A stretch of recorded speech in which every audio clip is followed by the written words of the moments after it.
So today, as I said, we're going to do something a little different. It really isn't a message, a sermon like I prepared today. We've spent the better part of the beginning of this year really going through the gospel, studying Jesus, studying his life, going even after Jesus was resurrected and looking at the book of Acts. And we spent a lot of time learning. And I thought, you know what, I want to take a break. I want to just get a chance to talk to you guys. Some of you I get a chance to talk to. I'll catch you at the door on your way out. Some of you are like NFL running backs. And somehow you like dodge and weave and get out the door without me. You've been here for weeks and I have no idea who you are. I'm going to get you. But here's what I figured. I got you here now. You have to sit. You have to listen. I've got the microphone. So you're going to listen to everything I have to say. So I just figured I'm just going to talk now. Now you can't get out of it. But here's what we're going to do. Instead of basically writing like a sermon and teaching you, I thought, what would I do if we were sitting down for a cup of coffee with you and your family? You said, hey, Jim, you're the pastor here. We've been coming for a while. What do you want for us? What do you want our experience at Journey to be? What are you hoping for us? If you could say anything to us, what would you say? So that's what I've done. I've basically, we've compiled a message that are basically around 5 wishes. If I could wish 5 things for you with your experience at Journey, being a part of us, taking steps in your faith, what are those things that I'd hope for you? And that's how we've kind of crafted our talk today. So it's going to be a little more informal. You're going to hear from my heart as your pastor and what I hope for you, and really what I hope for this church as we continue to do our best to create an environment, to create a church for people who don't like to go to church, for unchurched people. That's really what we've set out to do from the beginning. It's what we're going to do every day that we keep our doors open, and it's what we want you to do when you're being a part of it with us. And the reason we're going to tackle it this way is really, this is kind of the thesis, is that as I've talked with people and I've met with people, what I find are a lot of people that have spent any time following Jesus. If you've been a Christian from a young age, or maybe for the last 10 years you've been following Jesus, that at some point along the way, our faith becomes a little stale. Our faith becomes maybe a little old. It becomes a little boring. And here's how I want to start off. If your faith, if following Jesus for you has become a little boring, you're not going to like this, but you're doing something seriously wrong. Because following Jesus shouldn't be boring. Being a Christian shouldn't be boring. Being a part of what God's doing in the community shouldn't be boring. Here's like a newsflash. Jesus didn't die for you to be bored. He didn't. He died with you to be on mission and to do something significant, to see something happen in you and to see something happen through you. And if we're missing it, if our faith is boring, but Jesus isn't bored and the church isn't bored and the mission he's given us isn't bored, then perhaps we're doing something wrong. Perhaps somewhere along the way, we're missing it. And that's what I think of when I think of what we're going to get into. That's kind of the idea. I don't want your faith to become boring. I don't want following Jesus for you to ever be considered something I have to do, to check the box and go to church, but it's something that I get to be a part of. So my first wish for you is this. My first wish for you is a courageous act of obedience that costs you something.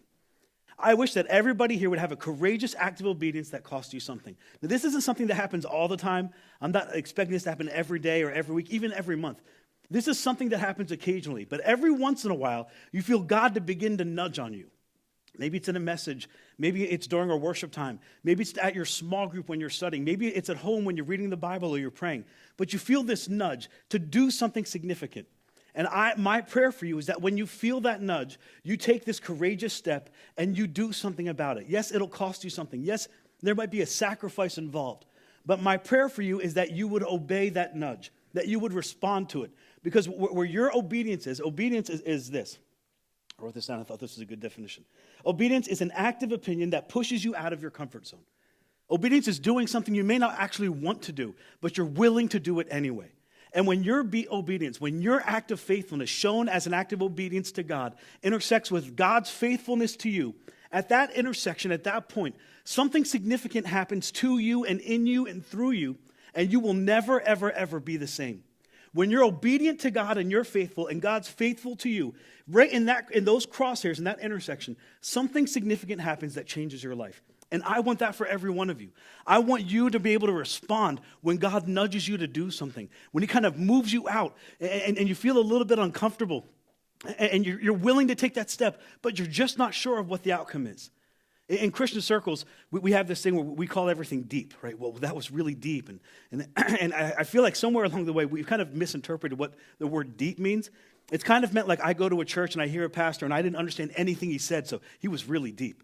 I was totally confused. It was so good. And then, you're like, yeah, it was. That's how we know it's deep, because we didn't understand anything. It's like, why would you go to a church like that?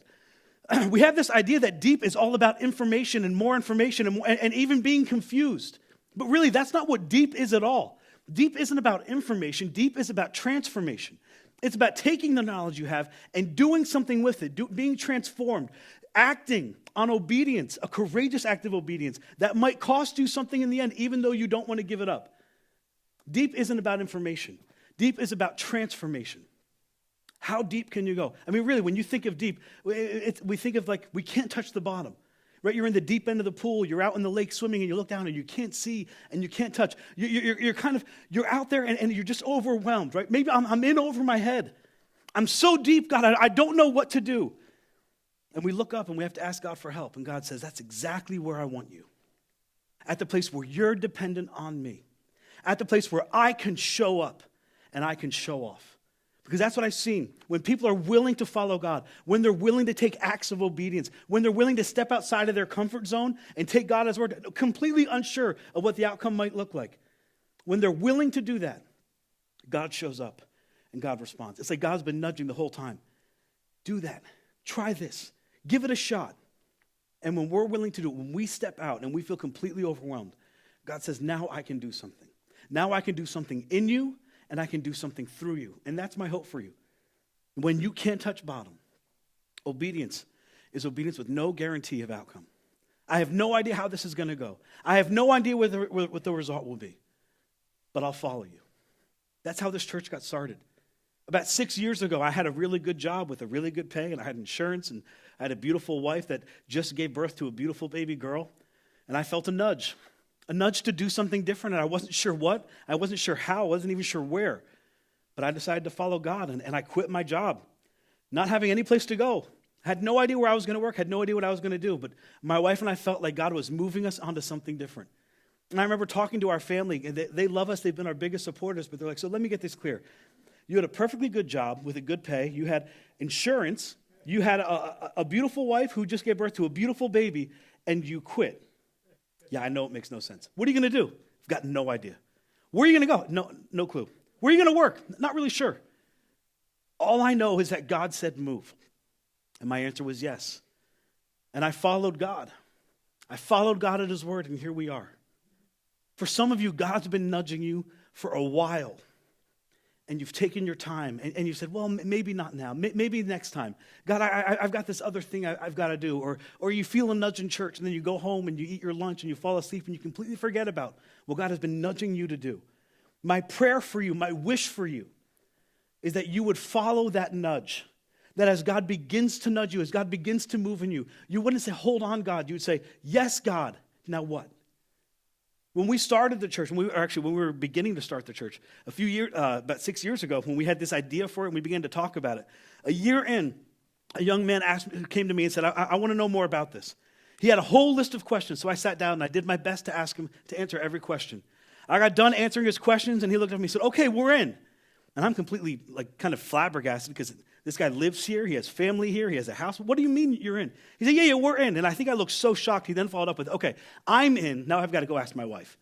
Okay, that's the much better response, right, ladies? And that week, Chris and Amy Madden became the first couple to join our launch team.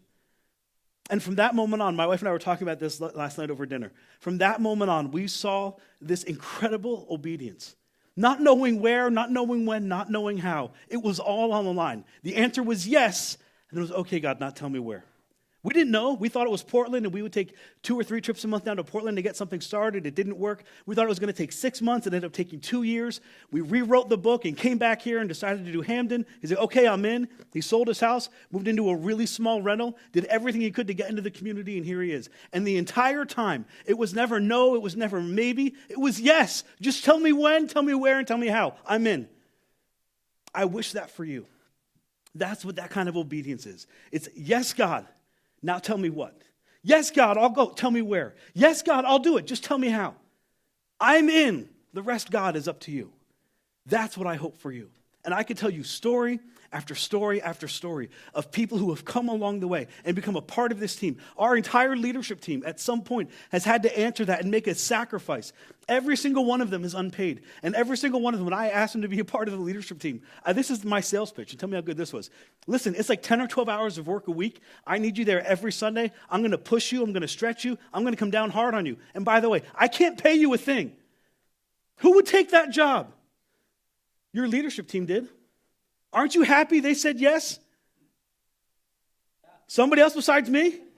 They're sitting in the back. You're really embarrassed now. Aren't you happy they said yes? I am. Because without them, we wouldn't be able to do this. It took people with that courageous act of obedience who said, yes, it might cost me something. It might cost me everything. But God, the answer is yes. Now tell me where, tell me when, and tell me how. I'm in it for you. I wish that for every single one of you, that you would listen to the nudge. Some of you need to quit your job. God's been nudging you. Some of you need to start a new job. God's been nudging you. Some of you need to start the business that God's put on your heart for years and years and years, and you just keep pulling back and pulling back. Some of you need to serve a journey. We talk about it all the time, about serving and about being a part of a team, and you hear it and you're like, yeah, maybe I should, but somebody else can do it, and I've got things to do. Or you're excited in the moment, and then you go home and you never fill out the card, you never go online, you never become part of a team. Some of you need to be a part of what's happening here. One of our volunteers, I always love this story. Her name's Whitney. She's actually sitting on the front row. She's our preschool director. When she was asked to join a team, I remember the week Hallie asked her, her immediate response to that was, no, absolutely not. And then she went home and she read her Bible. And she called Hallie that night and said, okay, I guess I'm in. I'm not sure how, I'm not sure why, but I feel like God's moving me. I'll serve. And then a few months later, I asked her to lead. And she's like, absolutely not. She went home and she prayed. And she read her Bible and she came back and said, okay, I guess I'm in. And every week she has an opportunity to transform your preschoolers, to show them that God loves them and that God has a plan for them and that Jesus wants to be their friend. And we've seen lives transformed by a courageous act of obedience. You see, the truth is, in these moments, God isn't looking to just do something through you. He wants to do something in you. And every time you say no, every time you move away from that nudge, every time it's, yeah, but later on, yeah, when I'm done, yeah, I'll get to it later. God says, but you're missing it. You've missed an opportunity. And now I've got to go find somebody else to do what I want to do. Don't miss the opportunity. Don't miss what's before you. For some of you, I'm going to get really personal. You're not going to like this. Some of you need to break up with him. You need to break up with her. You've been dating for a while, and you kind of have this feeling, but I'll tell you who really knows. Your friends know. Your mom knows, and deep inside, you kind of know. You know what's not right, but you're really worried, what if nobody else comes along? They might not. Yeah, but Jim, what if? And what if? And we just make excuse after excuse. And God's been telling you the whole time, this isn't for you. I've got something better in store for you. This isn't for you. Break up. And you've been putting it off, and you've been putting it off, and you've been putting it off. And every time you put it off, do you know what you do? You move God further and further and further into the periphery. You move him away because he's getting on your case and you don't like it. And the longer you do that, the more you move away from God. And my hope for you isn't to move away from God, but to move closer to God. And do you know what happens if you're willing to take God at his word and say no and break up? Your relationship with God becomes of exceptional importance and begins to grow. And you hear clearer and you think clearer. Take some time off from it. Say no. Move out of the house. Some of you need to break up. Some of you need to. The truth is, like, both of you need to, and it's just a matter of which one's going to do it first. Be the initiator. Break up. Move out. For some of you, you need to take a year off of dating. And every time I say this, I always get pushback. You're crazy. I'll never do that. And then some people actually do it and say, that was the best year of my life. As a matter of fact, after the first service, and I talked about it, somebody came up to me and said, I remember you telling me that, and I wish you told me to take 3 years off of dating. You should change it to 3. And I said, I think I'll lose them. You should take a year off of dating. When you take a year off of dating, do you know what happens? You begin to think clearer. You know what you want. You don't feel like you're settling. You know exactly what you want out of life and what you want out of a relationship. Take a year off, and then you're back on the market. And I don't know why we use that word. That's not my word. People say, I'm back on the market. It's like the weirdest thing to say to someone, isn't it? Don't know why you're telling me that. Not really shopping. Back on the market. You're back on the dating scene. And you know exactly what you want out of a mate. You know exactly what you want out of a spouse. Some of you need to take a year off. Some of you need to break up with him or her. You need to separate. God's been telling you, listen to the nudge. God's always doing something. He's always trying to nudge us in a direction. The question is, are we hearing it? Are we willing to say yes? Are we willing to take a courageous act of obedience that might cost us something in the end, but will ultimately bring us more? There's this incredible story of Jesus. He's walking along and he has his 12 disciples with him. And outside of the disciples, there's, the followers. They're like the 100. Then there's a crowd of people. There's always a great crowd of people that follows Jesus. And among the followers, there's a man. And he's been following Jesus for a while. We don't know who he is, but we know he's been part of the followers. And on this rare occasion, Jesus turns around, looks this guy right in the eyes, and gives him an incredible invitation. Really, the invitation of a lifetime. They're walking along, and Jesus stops, and he turns and he looks at the guy right in the eyes, and he says, "Follow me." This isn't like a generic follow me, like, "Hey, everybody, follow me. We're going to go get lunch." No. This is, "Follow me." This man put on the spot. It's like, oh, wow. I get to be one of the followers? But his response is so much like ours. His response is, it's from somebody yeah, Jesus, you're important, and yeah, this is incredible, and yeah, I think you might do some awesome things, but he replies, "Lord, first, you're important, Jesus, but I've got to do something first. Jesus, I think what you're saying is really valuable, but I've got to go do something first. First, let me go and bury my father." That sounds like a reasonable request. But the truth is, in this culture, they didn't leave dead bodies lying around for days and days. They didn't have freezers to preserve the body. They didn't set them out for a viewing. In Jewish first century culture, when someone died, they buried them that day or the next day. So his father, and every scholar agrees, wasn't dead. His father was alive. Maybe he was sick. Maybe he was just getting older. Essentially what he's saying is this: "Hey, Jesus, I know what you want to do is important. I know it's incredible. I mean, we're going to read things about you for years and years to come. But I've got to go get some stuff settled. I've got to go take care of a few things. I've got to work on a few things and settle some things. I've got to work and I've got to settle some things. And once I do my thing, then I'll come back to this. Well, I love what you're doing, Jesus, but let me go do what I want to do first, and then I'll come back." How many times do we miss an incredible opportunity? Do you know what this guy's name was? No. No one knows what his name is, because an incredible opportunity came and passed him by. Yet we all know James and Peter and Andrew and John. I mean, we name our kids after these people. It's like, "Hey, Peter, Andrew, James, and John, come here. Judas, you stay in the back. We don't want you up front. But Peter, Andrew, James, John, come here. Do you understand, by your courageous act of obedience to follow Jesus, we will talk about you for years and years and years to come. People will name their kids after you." But nobody knows this guy, because there was a nudge. And he said, "But let me go do my thing first." There was a nudge. And it was, "No, maybe later." The story goes on. Another guy comes along. And this guy says, "Jesus, that guy was an idiot. I'll follow you. I'm ready. Jesus, I'll follow you. But first, let me go and say goodbye to my family." We think, well, of course, that sounds reasonable. The problem is, but first, before I do anything with you, before I give you anything, before I'm willing to do anything for you, let me go do what I want to do. I've got to work. I've got to settle some things. Let me deal with my family first, and then I'll come back to you. Another opportunity missed. Jesus responds to them, and he responds kind of harshly. It's not as harsh as we think it is, but he says this to him. He says, "Let the dead bury their own dead."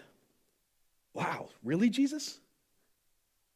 "But you," he says, "but you go and proclaim the kingdom of God." I've got a plan. I'm nudging you to take step in that plan. I want you out of that job and into this new. I want you to start the work that I've been asking you to start. I want you to join a church and go into full-time ministry. I want you to serve on a team. I want you to start a small group. I want you to open a daycare. I want you to start something significant. I want you to open a nonprofit. I'm looking to do something incredible in you and through you. What's your answer? My wish for you is that when the nudge comes, your response isn't, "But first, let me go work some stuff out." My wish is that when the nudge comes, you're willing to say, "Yes, absolutely." You know, when we started 6 years ago, this idea of church, we were all volunteer. And over time, the church began to pay. I left my job and I got another job doing sign making. And then about 2 years ago, God gave me another nudge, and he said, I want you to quit your job sign making, and I want you to go full-time at the church. And we kind of laughed, like, seriously? They can even afford to pay me part-time. How are we going to do this, God? My wife and I talked, and I did. I quit, and I became a stay-at-home dad for a while, and she took on more responsibility, and I moved into full-time ministry, not seeing any way, not knowing the outcome, how it was going to work. And now not only are we paying for a full-time hire, we're looking for another part-time hire. There is something significant about saying yes to God, not knowing the outcome, getting in deep, being a little bit over your head, looking up and saying, God, I don't know what I'm going to do. Because that allows God to come in and do what only God could do. And the whole reason for this is that he doesn't just want to do something through you. He wants to do something in you. Are you going to let him? Are you going to go? Are you going to do? Or are you going to be like the other two guys? But first, let me. But first. So that's our first wish. We're going to move on to our second wish. And I've got to tell you, we're not going to spend as much time on the rest of these, but we'll move through these kind of quickly. Hopefully quicker than the first service, because I went way over. My wish for you is the thrill of knowing you were instrumental in someone's decision to follow Jesus.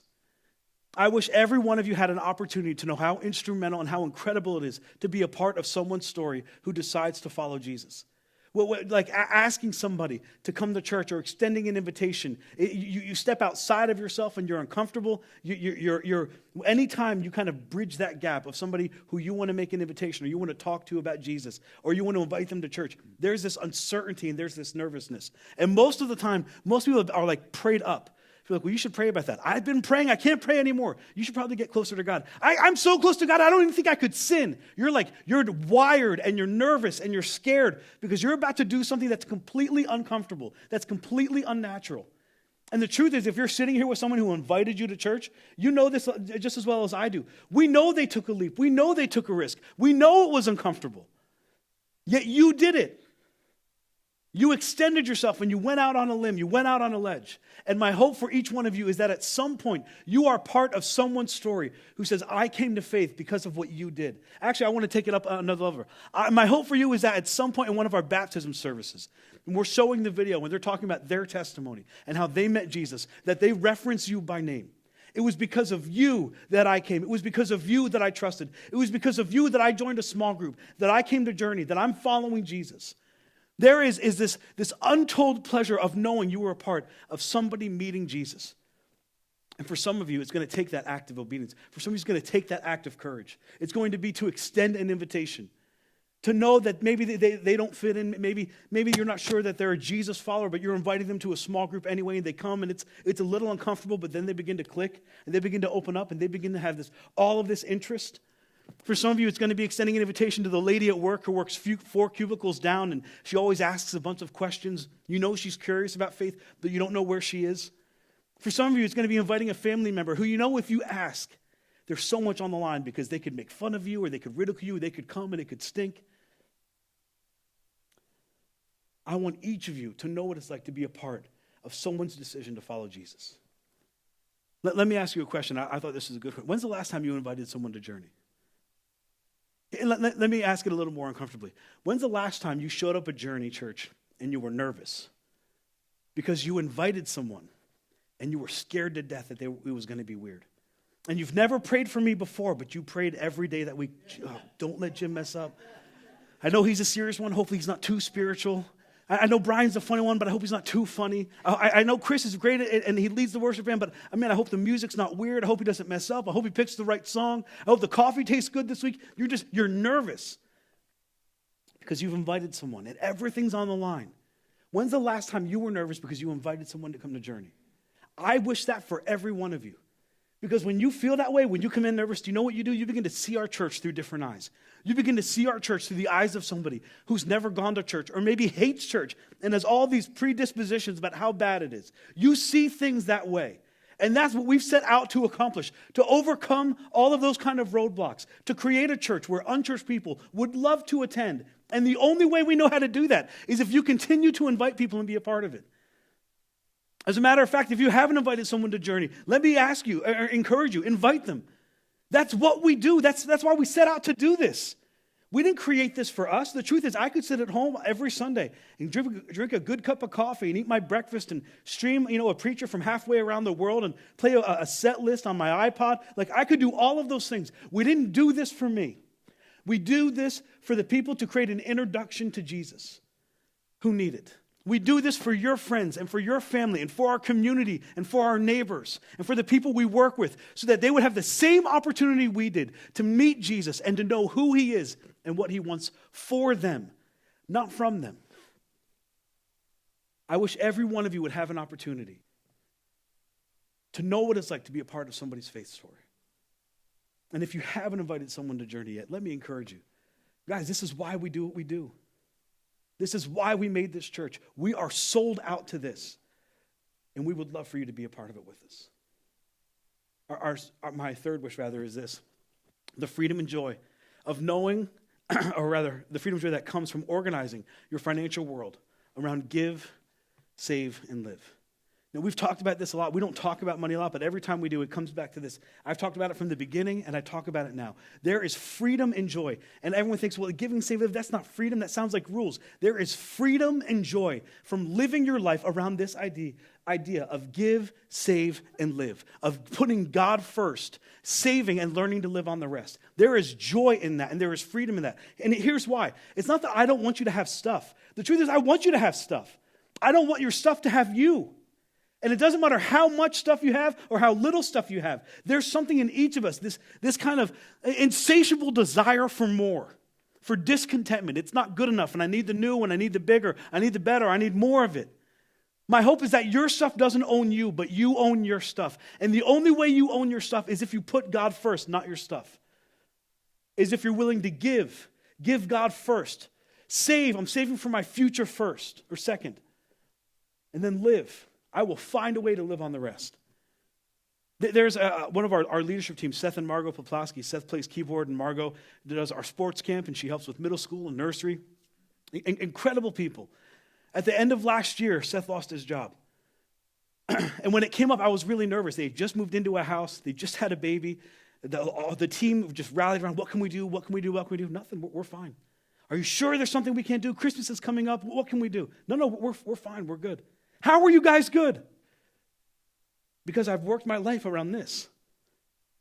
And for 2 months, he never went hungry. They weren't kicked out of the house. As a matter of fact, they did work on the house. They celebrated Christmas together. They gave every single week. It never left. My life was built around give, save, and live. He is an example. They are an example of what it's like, the freedom and the joy that comes when you're willing to put God first, your future second, and then learn to live on the rest. Because their stuff doesn't own them. And my prayer for you is that your stuff doesn't own you, but you own your stuff. Jesus had this incredible statement. He's really known for this statement. And I think it kind of captures this whole talk of money. He says this, for where your treasure is, and treasure can be anything, right? That can be your stuff. It can be your money. It can be the thing you like to drive, the places you like to go. For where your treasure is, there your heart will be also. You see, the thing is, God doesn't want your money. God doesn't care about the money. He doesn't care about the stuff. He cares about your heart.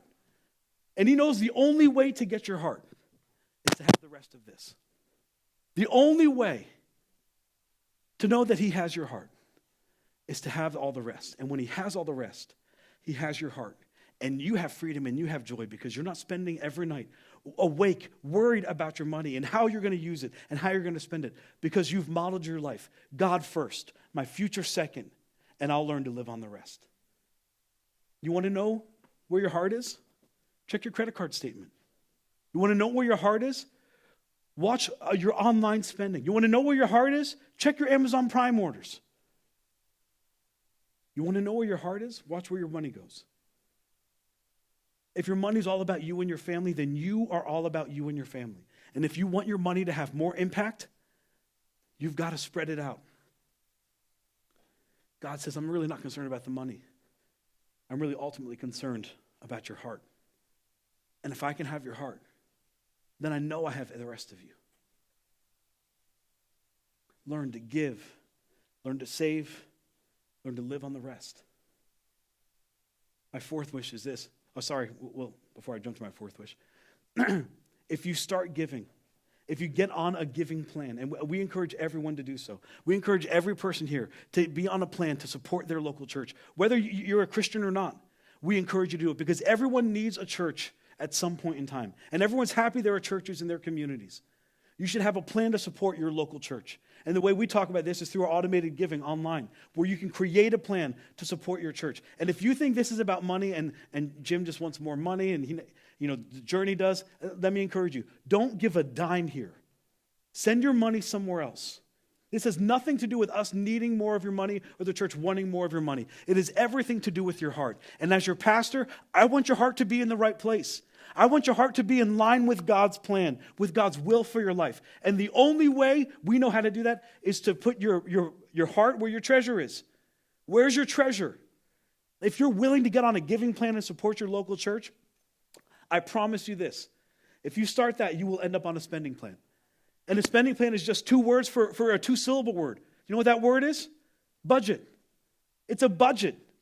If you're willing to get on a giving plan, you will end up on a spending plan. You'll end up on a budget. But it doesn't work the other way around. If you create a spending plan, very few people ever get to saving, and even less of you get to giving. Where's your heart? Where's your treasure? Where your treasure is, your heart will be there also. And my wish for you is that your heart would be with God. My wish for you is that your heart would be in line with God's will and God's plan for your life. And the only way to do that is to put your treasure where your heart is. If your heart is in a place you don't like it, change where you're sending your money. Your heart will follow. That's my third wish. My fourth wish for you is this, that you could see the difference your commitment and generosity has made in churches all over the world. We'll start locally.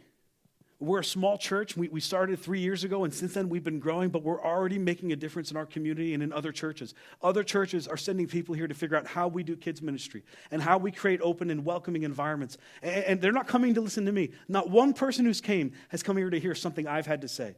They've come because of you and the environments you've created to welcome people, all people in, to be a part of what we're doing.